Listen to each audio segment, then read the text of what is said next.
Assalamualaikum warahmatullahi wabarakatuh. Perkenalkan, nama saya Fikri Yakub Masabani, NIM 2011 050 20008. Saya berasal dari Parodi Ekonomi Syariah 1 dan di sini saya akan menanggapi video yang berjudul Pengangguran dalam Perspektif Ekonomi Islam yang diajarkan oleh Bapak dosen Dr. Abdul Wadud Hafiz LC.MEI selaku mata kuliah Ekonomi Makro Islam. Nah, teman-teman pasti sudah mengetahui apa itu pengangguran. Pengangguran secara garis besar yaitu orang yang masuk dalam angkatan kerja 15 sampai 64 tahun yang sedang mencari pekerjaan atau belum mendapatkannya. Dan ada pun macam-macam pengangguran. Yang pertama, pengangguran terbuka. Pengangguran terbuka yaitu pengangguran yang tidak sama sekali mempunyai pekerjaan. Artinya dia benar-benar menganggur. Contohnya orang-orang yang kesana kesini nggak jelas dan nongkrong di tempat ngopi, santuy-santuyan dan lainnya. Dan yang kedua yaitu pengangguran tersembunyi. Maksudnya pengangguran tersembunyi yaitu pengangguran yang bekerja dari jam 6 sampai jam 9. Ia bekerja, lalu jam 10 sampai seterusnya ia menganggur. Dan ada yang ketiga, pengangguran musiman. Pengangguran musiman ini yaitu pengangguran yang ia menganggur pada bukan musimnya, yaitu contohnya seperti petani ataupun nelayan. Ketika dia musim hujan, petani akan bekerja. Ketika musim panas, nelayan akan melaut. Dan adapun yang terakhir yaitu pengangguran setengah menganggur. Nah, pengertian pengangguran setengah menganggur yaitu sama seperti pengangguran tersembunyi. Maksudnya dia bekerja dari jam 6 sampai jam 9. Nah, ia itu bekerja dan jam berikutnya ia menganggur. Cuman yang membedakannya dia mempunyai pekerjaan. Kalau pengangguran tersembunyi ini kadang mempunyai, kadang tidak. Dan jenis-jenis pengangguran. Yang pertama, pengangguran friksional. Pengangguran friksional terjadi karena kesulitan temporer, yaitu mempertemukan pencari kerja dengan pemberi kerja atau lowongan pekerjaan.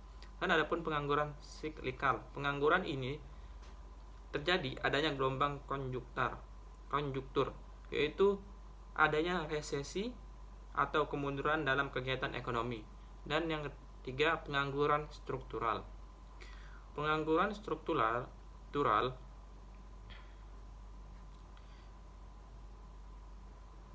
yaitu pengangguran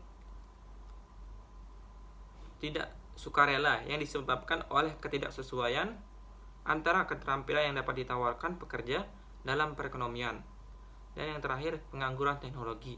Pengangguran teknologi yaitu pengangguran yang kehilangan pekerjaan akibat perkembangan teknologinya. Seperti sekarang penjaga etol jalan-jalan masuk gerbang itu dijaga oleh manusia. Sekarang sudah tidak dijaga oleh manusia, yaitu alias dijaga oleh robot, dikendalikan oleh robot.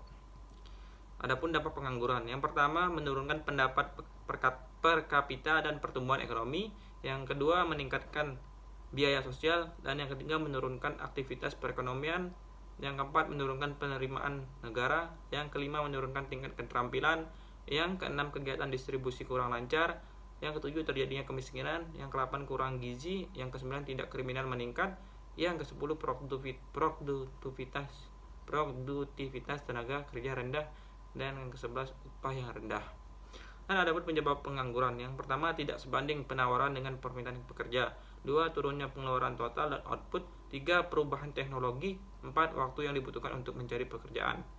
Dan ada pun cara mengatasi pengangguran. Cara mengatasi pengangguran yang pertama menyelenggarakan bursa tenaga kerja. Yang kedua, informasi lowongan kerja. Yang ketiga, memberikan pelatihan kerja. Yang keempat, membuka lapangan kerja sebanyak-banyaknya. Pasti fashion nih kalau memakai cara yang keempat ini.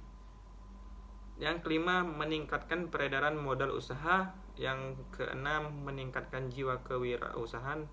Yang terakhir, ke-7, transmigrasi. Pengangguran dalam ekonomi Islam yaitu dibagi menjadi 2, pengangguran jabariyah terpaksa atau pengangguran khiyariyah pilihan. Dan adapun solusi pengangguran perspektif ekonomi Islam yaitu mekanisme individu. Ia menyelesaikannya secara individu, yaitu dia mempunyai keterampilan secara individu. Dan yang kedua, mekanisme sosial ekonomi. Mekanisme sosial ekonomi yaitu teman-teman bisa lihat di penjelasan dosen di kanal YouTube-nya yang berjudul Odot TV, bisa lihat di sana. Sekian tanggapan yang saya bisa sampaikan. Apabila ada kesalahan yang saya ucap, saya mohon maaf sebesar-besarnya. Wabillahi taufiq wal hidayah. Wassalamualaikum warahmatullahi wabarakatuh.